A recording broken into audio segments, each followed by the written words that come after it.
Salut tout le monde. D'abord, je veux vous souhaiter un bon samedi soir. Oui, c'est étonnant pour moi, un Facebook en direct un samedi soir, mais c'est parce que je tenais vraiment à prendre le temps de vous parler de mon ami Christian Picard, qui est avec moi aujourd'hui à mon bureau de circonscription, qui a pris le temps de se déplacer pour une cause extrêmement importante. Vous aurez sans doute vu dans les médias dans les dernières semaines ce qui s'est passé du côté de Chambly, d'où vient Christian. D'ailleurs, Christian était le candidat du Parti québécois dans la circonscription de Chambly lors de la dernière élection, mais c'est surtout un citoyen très engagé dans sa communauté, très attaché ici aux causes qui touchent le patrimoine québécois, notamment notre patrimoine bâti. Et tel que vous l'avez vu, donc, Christian s'est opposé à la destruction de la maison Boileau, qui est une maison qui appartenait à un patriote. Donc, vraiment un élément important de notre patrimoine ici sur la Rive-Sud. Donc, je vais laisser Christian raconter un peu l'histoire qui s'est produite à Chambly, mais je trouvais important de lui donner cette tribune-là pour que vous puissiez être nombreux à l'appuyer dans la cause qu'il a défendue. Merci Catherine, premièrement, de me recevoir aujourd'hui. En gros, ce qui est arrivé, c'est que en 2016, il y avait une résolution au Conseil de ville pour démolir cette maison-là. Et la communauté s'est mobilisée pour la sauver. Elle a interpellé la communauté, dans le fond, le député à l'époque, qui est toujours le député de Chambly. Oui. Okay. Malheureusement, le député a répondu par écrit qu'il est impossible pour lui d'intervenir. Donc, les amis de la maison Boileau se sont virés vers d'autres députés, et c'est finalement la députée de Joliette, Véronique Yvon, qui est intervenue et qui a réussi, qui a posé 2 questions en champ. Et tout ça a mené au sauvetage de la maison. Est-ce que les amis de la maison Boileau, au fond, c'est une espèce d'organisation qui s'était fondée? Oui, exactement. C'est une organisation qui s'est fondée dans cette période-là, justement, pour la sauvegarde de la maison. T'en étais membre? Moi, j'en étais pas membre en 2016. Je le suis devenu suite à ça. Donc, près de cette équipe-là. Donc, Véronique est intervenue. Ensuite, Ricardo Larrivé, qui est quelqu'un qui investit beaucoup dans notre région pour sauver le patrimoine. Ricardo, que tout le monde connaît, qui est un citoyen de Chambly aussi. Je crois que Ricardo était présent aussi lorsque ça s'est passé la démolition, ou en tout cas, il est intervenu également. Exactement. Donc, quand moi je suis arrivé, ils étaient... C'était quelle date exactement? Donc, c'était le 22 novembre, un jeudi matin. Comme je vous le disais, donc ça fait 2 semaines. Exactement. Ça fait 2 semaines, et ils ont commencé les travaux à 7 heures le matin. Ça, c'était pas prévu du tout. Hein? Je pense que c'est important quand même de le rappeler. On savait que le maire voulait procéder à la démolition de la maison. Est-ce que c'était des intentions qui étaient connues? En 2016, il a annoncé, suite à la pression populaire, qu'il allait sauver la maison, qu'il allait la rénover.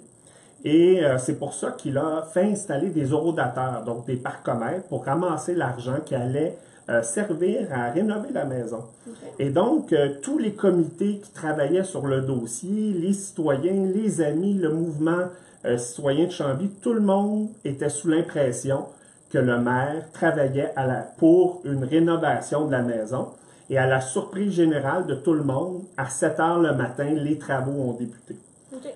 Donc, qui vous a averti que ça se passait? Ben moi, c'est justement quelqu'un de l'organisation des Amis de la Maison Boileau, qui est Louis Chevrier. Sur les réseaux sociaux, elle vous a alerté? Elle m'a appelé à la maison. Elle m'a dit, Christian, ils sont en train de démolir la maison, et j'y ai fait répéter 2 fois parce que ça fonctionnait pas dans mon cerveau. Puis c'est la plupart des gens, quand ils l'ont appris, c'est la même chose.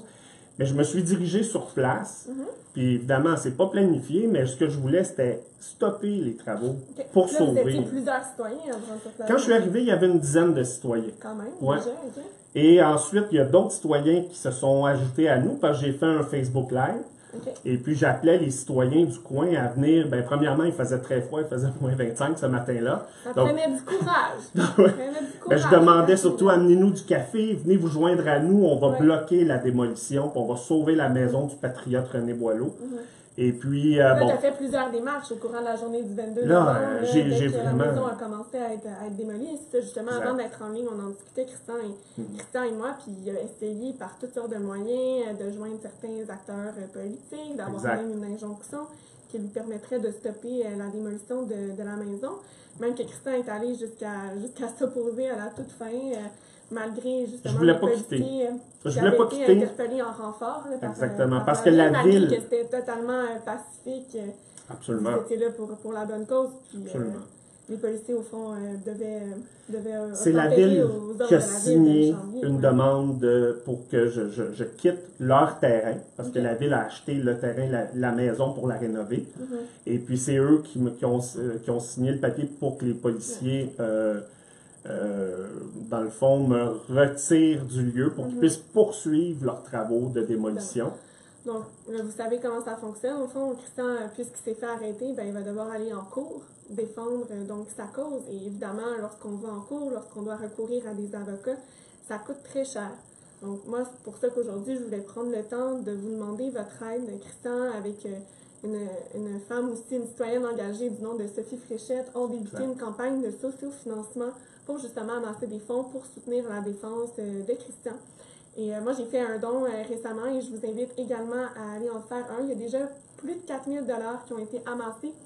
Donc, je vais vous montrer, c'est super simple. C'est sur le site de sociofinancement québécois Yo-Yo Molo. Donc, soutenons la défense de Christian Picard. Vous pouvez aller faire un don. Hein. Tous les dons sont les bienvenus. Ce sera extrêmement apprécié parce que la cause de la sauvegarde de notre patrimoine, je crois que ça doit tous nous toucher. C'est important qu'on valorise justement cet héritage commun, cette histoire.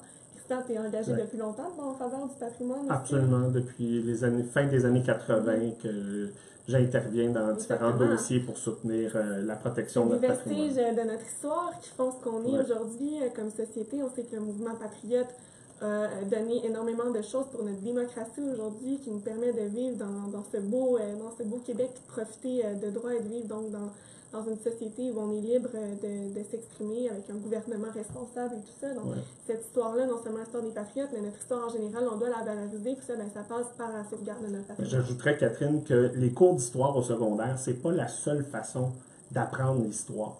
Et le patrimoine bâti, nos musées, ça fait partie de ça.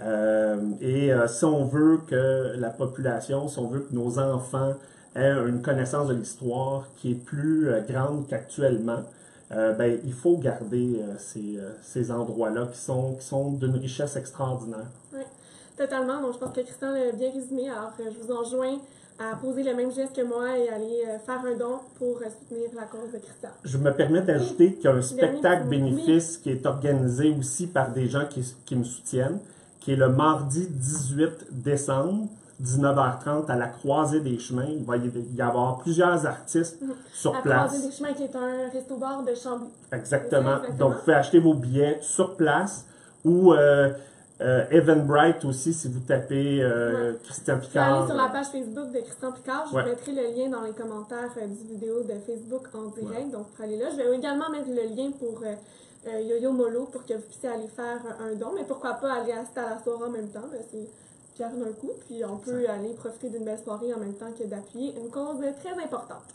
Alors, je vous remercie d'avoir été en ligne. Je vous souhaite un très beau samedi soir. Puis, au plaisir de se voir le 18. Malheureusement, moi, je ne pourrai pas y être. Mais si, comme moi, vous ne pouvez pas y être, faites un don en ligne et Christian vous en sera très reconnaissant. Mais c'est toute la cause du patrimoine qui va également en bénéficier.